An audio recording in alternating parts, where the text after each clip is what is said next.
yeah, just a quick little bit about myself, just quickly. My name's obviously Andrew Hatcher. I'm the founder of this thing called the Cobra Club. I'm also a business advisor for a company called Swindon Consultants. And really, what I want to do today is to show you the story of the Cobra Club. So are we all ready for that? Good, right, well, I'll continue. So if that's all right, everyone, I'm going to crack on. So yeah, I set up this thing called the Cobra Club right at the start of the pandemic, and this, like I say, this is the story so far. We all know about the global pandemic. It's been a rotten time for all sorts of people, families, communities, and business too. Obviously kicked off at the 23rd of March, where the UK went into a full coronavirus lockdown, and the public were barred from leaving home for non-essential reasons. In terms of business, I'm obviously a business advisor, and my sales dropped overnight. Literally, it went off the edge of the cliff like a lot of other businesses out there. And yeah, literally all my business dried up, which was pretty bad. Obviously, I've got a mortgage to pay, put food on the table for the kids. It's not ideal. A lot of my business relied on making new connections and developing relationships. And so it's really a case of, you know, how am I going to do that in this new climate? Yeah, I had plenty of coaching clients, and they put the brakes on too. And the question I was asking myself was, how were people in the same situation facing the same challenges, and how they were going to cope? So that's really sort of the background to it. So just moving backwards just a little bit, I just want to tell you just a little bit about myself. I essentially ran small and medium-sized enterprises for 25 years, and that gave me a good heads up into the world of business consultancy. I've been versed in so many things across the years, always responsible for putting in like human resources and health and safety, literally everything that a small business would have to do. From a very early age, from the age of 23, I was thrown in at the deep end. So you get to learn so many things about business, how to build teams, how to go sideways with your business, how to put assets in, how to run a factory, and how to keep moving forward with the sales departments. It's so varied, there's so much to learn, but I was very fortunate. I didn't feel fortunate at that point, but I was very fortunate at that stage. Consequently, my talents were spotted when I was coming to the end of my run of doing this SME work, and so I was advised that I could be a great business consultant. So ultimately, I took the plunge, and off I went into the world of business consultancy. Consequently, in the last couple of years, I've become a Santander Business Bank mentor. I'm part of this IBD business network, which is essentially 200 guys like myself, all with high-level experience of running firms. And so we go out and give advice to lots of companies and help lots of business owners to help them navigate through their business worries, essentially. Yeah, so plenty of things I get up to. When I was out and about in the field in my new trade, networking was a big part of what it was all about. I had to go out and make connections with all sorts of people and try and sort of, yeah, craft my new trade, get to know as many new people as I can, build up my credibility, and yeah, it just takes time. And over the weeks and months and years that ensued, you know, I'd go to networking events, and I'd all come across the same sorts of issues or the same sorts of problems. One, they were very formalized, great, fantastic. You know, we all love a bit of formality, but there's also times when we like a nice relaxed environment so we can get to know each other. I was going to 2 or 3, 4 maybe networking events in a week. That came cost prohibitive. The cost of tea and coffee and breakfast and traveling. I would literally head off to a networking event in the morning, and I'd be back in the afternoon. And so it took an awful long time to sort of, yeah, to get to know people. Anxiety, you know, we all suffer anxiety in different ways. I was very anxious at the start. I was a new business advisor, and we've all been there at networking events, or been stuck in the corner of the room waiting for people to come and talk to us, and hoping that someone would actually have the could see that we were struggling a bit, and that was definitely me at the start. And the last problem I came across was this business about relationship building. And they say in business it takes at least 7 times before someone knows, likes, and trusts you enough to refer you to someone else. And this really was at the heart of the main problem, was that I'd bump into someone at a networking event and I might not see them then for 3 months. Yes, we might have a one-to-one in between that if we were lucky, but it could take you a good year really to build up those connections and build up that trust and really get to know that person in a way that you could really refer them on to someone. So they were the sort of main sort of areas that I found I was sort of struggling with in networking. So my response to that essentially was I was going to create my own event. Essentially, I was going to get everyone to come to my own event, and in that way, I would get to know people a lot better. My credibility would rise, and people would get to know me in the local community and slowly know, like, and trust me. So once a month, I started this meeting talents event in a pub, and it was free. It was relaxed. There was no elevator pitches, very informal. And during the course of those meetings, people came and spoke to me time and time again just how productive this kind of networking environment was. So at the time, I didn't know about it, but I was obviously on to a good thing. Okay.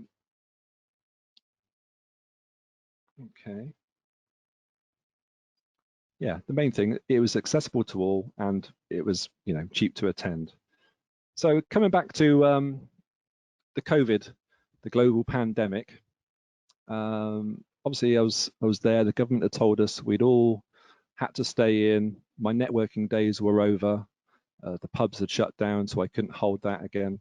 So it really was a case of, what can I do to support the local business community, and how can I actually raise an income for myself in the next 3 to 6 months? I had to do something. So I was sitting, thinking, and eventually it sort of popped into my head, which was basically an extension of the networking night I was doing. And essentially, this is how the Cobra Club was formed. I sat in the car with my good lady, talking about it, and it was just a case of, right, I'm gonna have to do something. And eventually, through a lot of thought, how am I going to create it? How is it going to work for everyone? What's everyone going to get out of it? Is it a viable sort of option for everybody in the next 3 to 6 months? So through my thoughts, solution one, create an environment for people, for business owners to stay connected. That was the main thing. We're obviously in the pandemic, and really important for people to stay connected to each other, especially in the business world. At that moment, no one else was really doing none of the other sort of networking communities had sort of cottoned on to it at that point. So getting in there first with what I was doing was sort of crucial. So if I could get everyone to stay connected, that could only be a positive thing. Solution two, provide access to free business advice and support to all business owners. Obviously, as a business advisor, it was crucial that I help and support these business owners. A lot of things with business advice and support is that people don't want to pay for it. It's always been a problem. But if I could give them free access to it via a small subscription, then surely, and give them lots of other benefits as well, then surely that would be a win-win. Also, I was going to give everyone an opportunity to grow their business during lockdown and really sort of get to know the other business owners on the site, and really sort of so they could explore the opportunities for themselves. And with that became like the digital business opportunity. So what we had, what I thought about was giving all the members the business support and advice to take their business online into the digital world, and how they would present that to other businesses out there, either with webinars, workshops, and really think about what they were doing and how would they digitize that, especially in the next sort of 3 to 6 months. Obviously, I was going to make it accessible, informal, and in a relaxed environment to do business. This had proved successful in the past with meeting talents, and I'd obviously had a lot of positive feedback from that. So I wasn't going to make it formal. I was literally going to make it everyone could pretty much do what they wanted as long as they kept within certain guidelines. But really, it was an open sort of space for people to use how they wanted to. And last and not least, like I say, make it affordable. If you make it affordable and you make it so it's a no-brainer, then essentially, if you've got a good offering, then there's no reason for no one to join up. So that was really the plan. And essentially, throughout all of this was the big slogan down the bottom: win, win, win. If everyone's winning out of it, I'm winning because I'm getting a little bit of income. The business owners are winning, and everyone's growing together. Everyone's getting opportunities. Really, in my mind, I thought I'd probably be onto a good thing. And really, then it was just about how I would convince people to go with me on it. So what I did on the Wednesday night, I let everyone know, all my contacts, that I was going to host my previous pub networking night. I was going to put that online, and these were the first people who rocked up to it. And so I got everyone to bring a drink with them, which they did. Happy days, and we all did the meeting talents networking night, which is usually down the pub, and we hosted it online. And then what I did during that presentation, during that networking event, was to pitch everyone, basically. Very simple, very clean and easy sort of document that showed all the benefits of the Cobra Club and what I was anticipating doing with it. I'd spent the previous week building a marketing plan, doing all my social, getting it all loaded up into a big system. So the following day after this event, I would hit the button and we'd be off and running. It was very nerve-wracking time. I had absolutely no idea if it was going to work.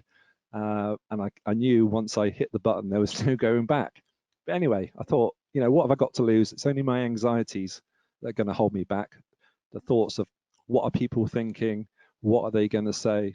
But actually, you know, who cares what they're going to say? You know, we've all got one life. We've all got one opportunity. I didn't want to look back and think, I wish I didn't, you know, I wish I'd done that. So, you know, I gave it a go. I pitched to these guys. If you have a look at this guy here, Steve Bates, he is quite crucial, and you'll see him later on in this presentation tonight. So what happened was the next day, thankfully, 4 people joined up. 4 people joined the Cobra Club, and the Cobra Club essentially was born, which was fantastic. Had 4 people not joined up, it might have been a completely different thing. But they did, so it was great news, and we were off and running.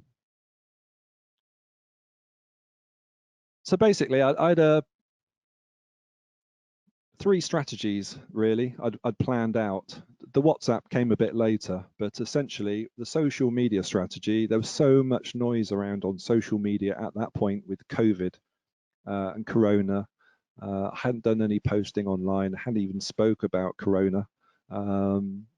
I didn't really want to. There's so much noise about it out there, and so what I thought about doing, like I say, was hooking up all these social media posts I'd sort of written, over about 40 or 50 of them, images, slogans, a bit of text, and literally just plumb it in.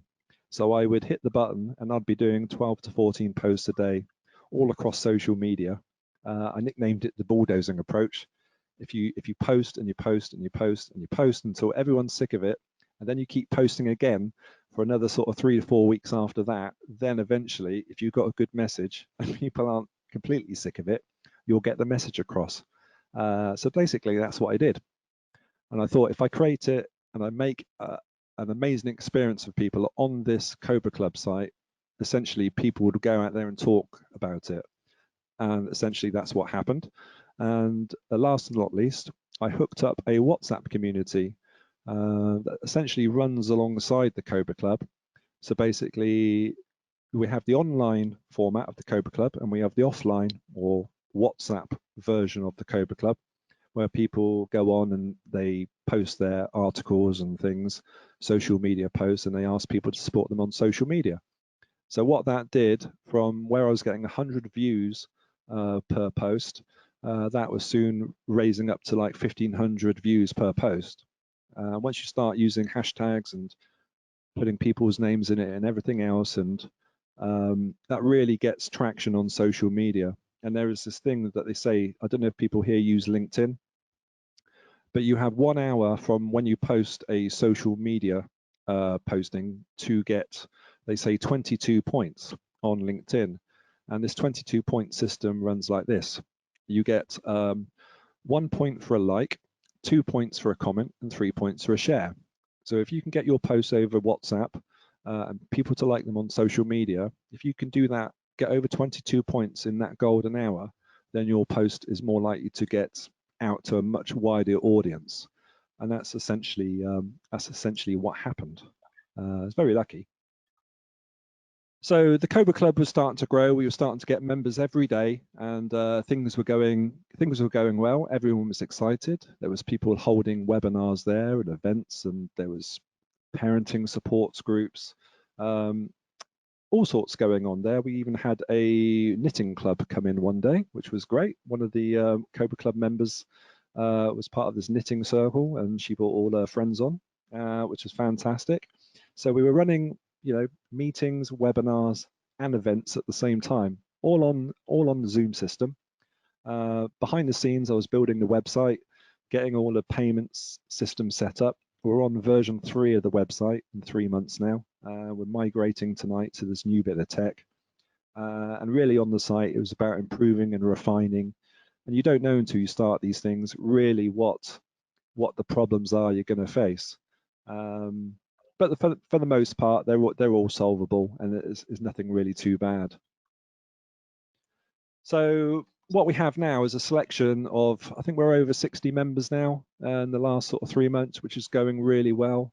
We have all sorts of people from all sorts of trades offering all sorts of help and advice for any sort of business, really. We even have startups that have started up at the Cobra Club. And the good thing about this is that, especially for the startups, is that people they're surrounded by knowledge and people who are really there to help and support them. And what happens is that, those people freely give a certain amount of information, advice, and essentially once it gets to a certain point, then that's time for a proposal. And that's how it's worked on the Cobra Club. So people get a certain amount of help and advice, and we all help each other in any case, and it's forming like a really, really big community. What also is happening is we're getting interest from the States, from Africa, from Asia, and last week I was talking to the High Commission in Lagos, which was interesting. The following day, I was speaking to the High Commission in America, which was pretty fantastic. And you just start getting all these opportunities that start to come your way, really. So it's all been a really positive experience so far. And we're only just sort of 3 months in. So I figured I must be doing something right. Anyway, just a little about the Cobra Club. It does offer quite a lot of, obviously, benefits to all its sort of members. At the moment, we have about 6 other potential Cobra Clubs starting up in the UK. That'd be fantastic. So as we grow, all the members will get access to other national business clubs. Eventually, we'll have a series of hopefully clubs around the world, and we'll have sort of linking clubs that say deal with import and export from Africa or import and export from the States. So the vision's there. It's just really about getting the people on board and the framework of how it's all going to run. And we've been working through the tech tirelessly to make that work. The best thing about the Cobra Club is all the free business advice and support. There's just so much out there, and it's all in one place at one time, where anyone can really log on and get help from an immediate problem. That's been the biggest part of it. Within 20 seconds, I can get someone on the Cobra Club to support someone in any kind of issue.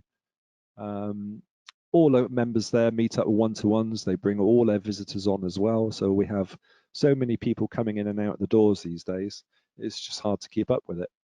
Like I said earlier about having the ability to host their own rooms and do their own workshops and work out how they're going to get their business in this digital arena.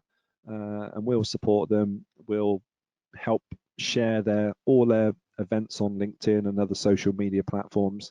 So that is really driving opportunities to all the members, really. Access to peer support is so important.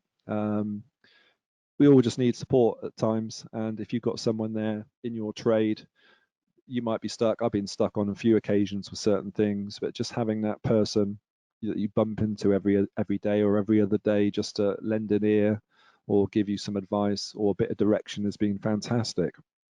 Good thing about the Cobra Club is people drop in and out daily as they please at their leisure, and most of it is light-hearted fun. Some of it, I wouldn't say, well, about half of it is business, half of it is fun. People are there, yes, for meetings, but people are always bumping into each other in the virtual reception area and the virtual members lounges. And that's where they're really getting to know each other. And this whole business about how long it takes to form these connections, this know, like, trust, this 7 times that could take up to a year, is really getting, it's really speeded up because you're meeting people every day. It might just be for 5 minutes, but that whole process of making connections is, it's a lot faster, basically. And because of that, then people are getting opportunities. And because people are talking daily, they're getting to know each other. And you don't know what you don't know. There might be random conversations going on in the Cobra Club, and someone will say something, and before you know it, there's an opportunity there. A few people have hooked onto that, and then they're talking. It's been great to see so far.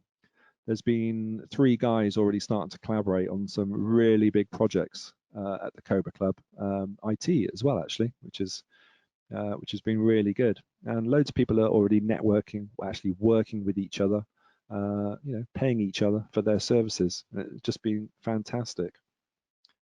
So basically, it's inclusive and accessible to all. It is very reasonable. We're doing 50% off for the first month under that code there at the bottom. If anyone is interested, or if anyone would like a virtual tour, come and see me. So just a few more slides left. My top 10 tips for online business events and webinars. Obviously been doing this for 3 months now. But the main thing is, and a lot of this to do with the Cobra Club, is create an environment for attendees where they have the flexibility in how they want to participate. Let's say breakout rooms, polls, not being afraid to ask questions. What we do at the Cobra Club, and I run these networking nights, is if I see someone sort of struggling halfway through, I'll refer to them. There might be 30 or 40 people there, but I'll ask them their view of it, which puts them on the spot, but it's in a good way. I'm going to giving everyone the opportunity to be heard and valued, really important. Getting everyone to take ownership, to feel empowered about the space and online community. So important. If you spoke to the Cobra Club members, they do really feel part of something that's completely different, something completely amazing. And they're all running with it, and they're all talking about it. And when that happens, there's something good going on. Adapt the online space in many different formats as possible. Be creative. Have meetings, members lounges, workshops, all at the same time. We run probably 5 different formats at the Cobra Club at any one point, and I suppose it's finding the technology that can do that if you want to look into this sort of thing. And this new world, as they keep putting it, is only just starting, and it's exciting times in this sort of digital business world. There's just so many opportunities out there. Be welcoming, put everyone at their ease as they enter the online environment, and introduce them to everyone else if they are new. Pretty straightforward, but I've been to some events where you just sit there online and no one talks to you, and most of it is just common courtesy, really.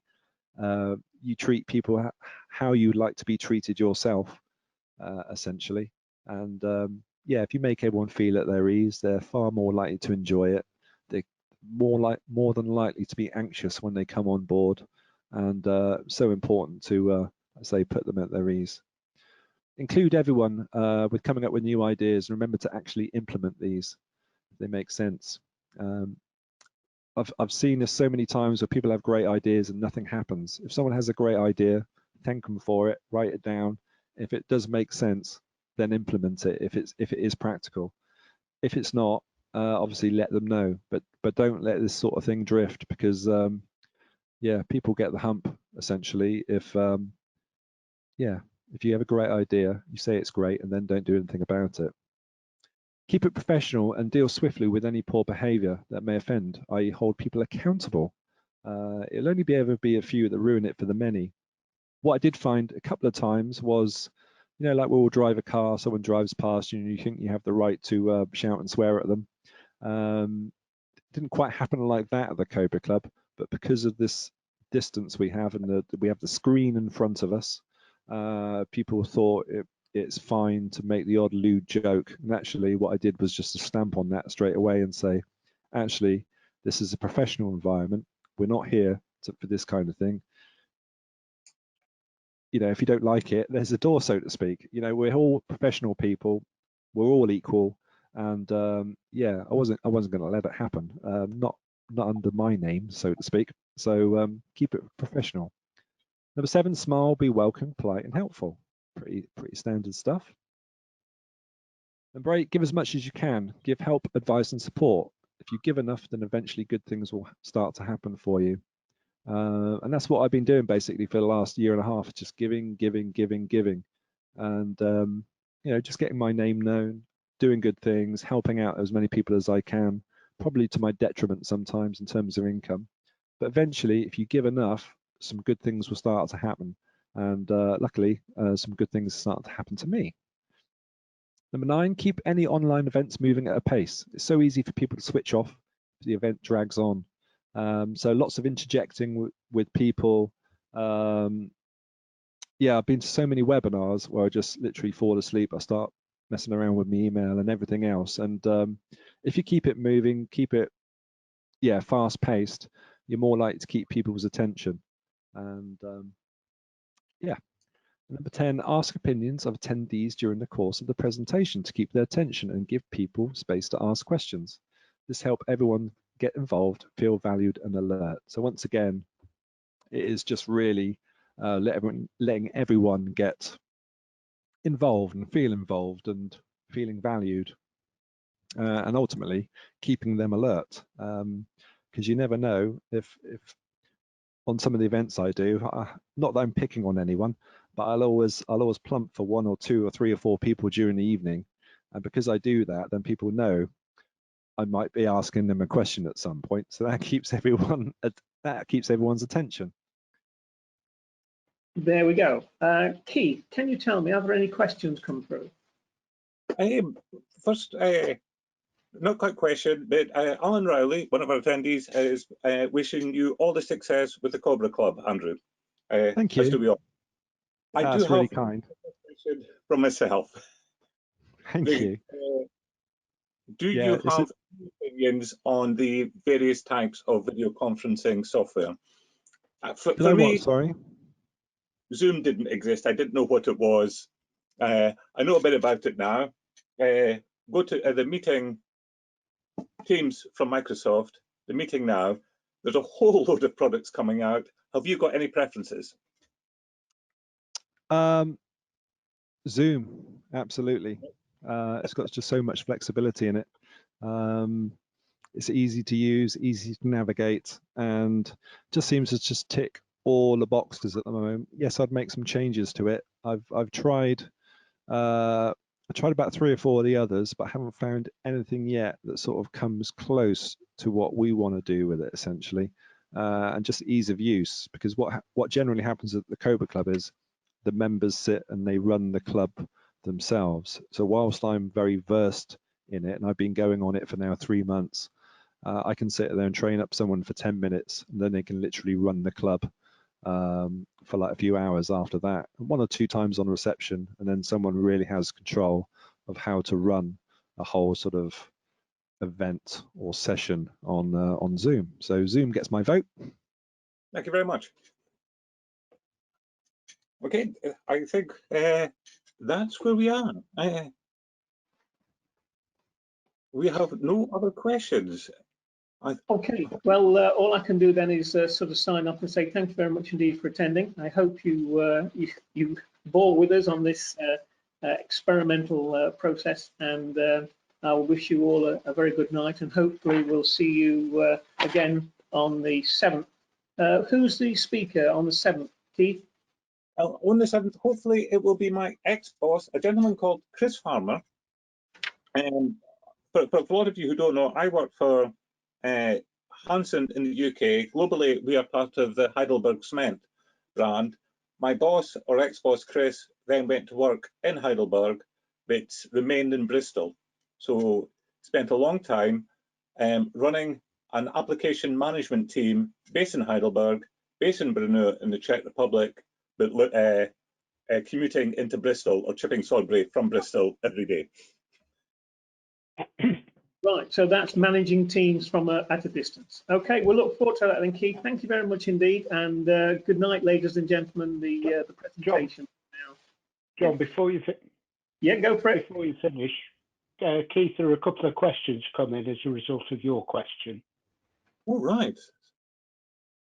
Let's come back. I didn't pick them up. I do apologise. Jeff, can you read them out? I can't see them. Yes, we then said, but there's been a security issue on Zoom. Is that a concern to Andrew? It is a concern. I mean, all we can do is keep it patched, keep it all patched daily, and get everyone through the WhatsApp community to patch theirs as often as these comes out. I truly don't believe that any sort of platform is 100% secure. We all have to be careful about what we do and what we share, and it is a concern. I'm never 100% convinced that any platform will ever be 100% secure. I might be proved wrong. I'm not as technical as you guys, but yeah. So all I can do is trust in Zoom, patch it, use password protect, and well, not hope, but just know there's a lot more intelligent people out there looking at these things day in, day out, really. So, but if we get sort of more proof that Zoom is really sort of not secure, then yeah, I would look at another platform. It wouldn't actually bother me going on to another platform whatsoever. It would need certain functionality, but I'd always be up for looking, changing, improving, essentially. And if we ever find anything better than Zoom and more secure, then definitely we'll be on it. We wouldn't be able to run the Cobra Club on other platforms. I've checked them out, and it just wouldn't be possible. So we are sort of, stuck a little bit on what we're using, but hopefully over time, eventually, I'm hoping to get one written ourselves eventually. So, thank you. Yeah, and there's a question from Mark Wentworth who notes or asks, are there not other similar clubs out there, and who would you consider to be any rivals? I saw the other day that the Regis has a version of a digital business club, but I haven't heard of any others out there. I haven't seen any others. I know there's been a lot of MDs of networking companies looking at me profiles, so they're all watching what I'm doing out there, and I think ours will be different. Ours, it is professional, but it is also a community, and I'm not sure if you'll get that with Regis, and I haven't heard of any others. So I think this is a new sort of venture that's out there. And the good thing about ours is open from 10 in the morning till 5 at night. So people do literally have that all day ability to, use it for their leisure and just make connections, let's say, at their leisure. They can drop in and drop out as they please, which is very different from the current networking environment. That's it for questions, Sean. Okay, that's fine. Thank you very much indeed, and let's sign off and look forward to seeing you on the 7th, and hopefully we can be a little slicker in our presentation with the experience we've learned from tonight. Okay, thank you very much indeed, and good night.